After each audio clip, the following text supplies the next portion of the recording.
Hello and welcome to this series on phrasal verbs. It's a three-part series, and in part 1, that is today's part, I'm going to talk about what are phrasal verbs. So I'll introduce you to phrasal verbs. I'll speak about the difference between verbs and phrasal verbs, and also talk about where do we use phrasal verbs. Part 2 of this series, I'll be talking to you about the types of phrasal verbs and give you lots of examples about that. Also, look out for my free PDF which you can get, which contains my ebook on phrasal verbs. And in part 3, I hope to give you some 50 phrasal verbs which you can use in daily life. Let's begin. Hello, I'm Dr. Swasti Dhar and welcome to my channel Learn English with Swasti, where I talk about everything English, grammar, vocabulary and communication skills. Let's start today's video. So what are phrasal verbs? Let's start with what is a phrase.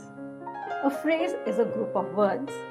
So a phrasal verb will be a group of words which consist of a verb plus a few more words. Now I've seen a few grammar books call these group of words as particles. I don't think that's a good grammar practice. It is best to understand what those group of words are.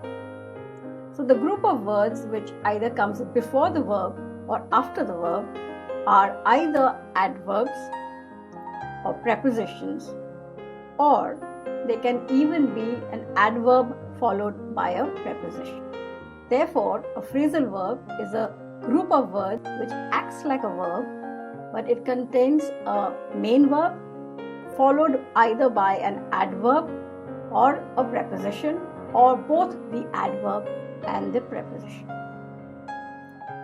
Before I give you examples, let me tell you the difference between a verb and a phrasal verb. So when we use a phrasal verb, the actual meaning of the verb changes. Let's learn this through examples. Let's take the verb get.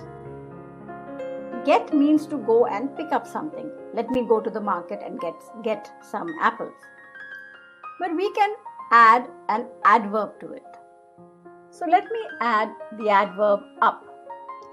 Get up. So when I say get up, I basically mean I was sitting or I was sleeping and I get out of the bed. So I'm getting up. Okay? So that's a physical thing. It is different from get. Now I will add a preposition to it. Get by. So when I say get by, I basically mean that I am managing. Will this much salary be enough for you? Oh, I'll get by. Now let's take an example where we add both an adverb and a preposition.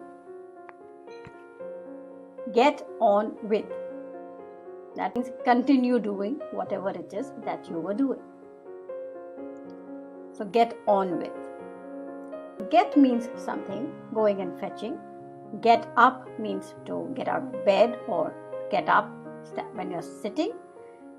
Get by and get on with. So as you can see, a phrasal verb's meaning changes very differently from the verb, and that is why phrasal verbs just have to be learned. You have to know what the word means. Here is another set of examples. See, look at that picture.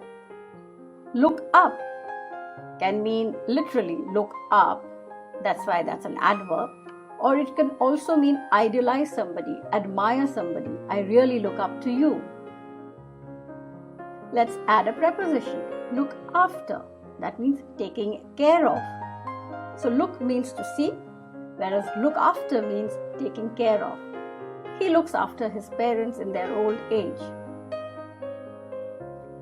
An adverb and a preposition. Look forward to. So I look forward to. That means I am eagerly awaiting to see something. So I look forward to the party tonight.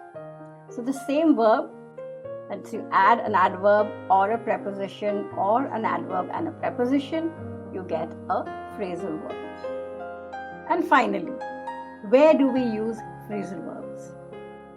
As a good user of the English language, we must understand phrasal verbs are used in informal language.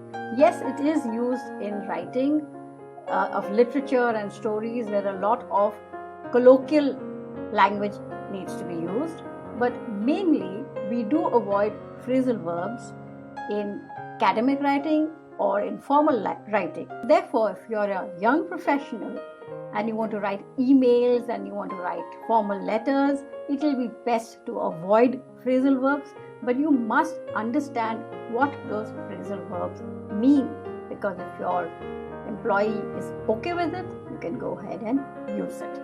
And you must definitely use it in informal speaking. Now, the reason why formal writing frowns upon phrasal verbs is because you usually have a formal word for a phrasal verb. For example, instead of saying turn down, you can say refuse.